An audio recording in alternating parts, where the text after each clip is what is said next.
Up top here we got an 8mm socket, so you just loosen that up, and then you're able to pull this up away from the EGR valve.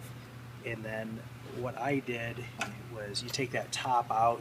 If you can get this bottom one loose at all, you can grab a pry bar like this and pop that straight forward. Then you have access to that bolt on the bottom.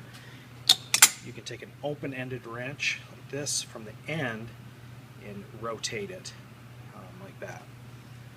A lot easier, I found. That way you don't have to take the alternator off. Then you kind of got to work it off by hand at the end, and then you got to work it on by hand starting it, getting around the alternator. I kept it tipped forward while I started it.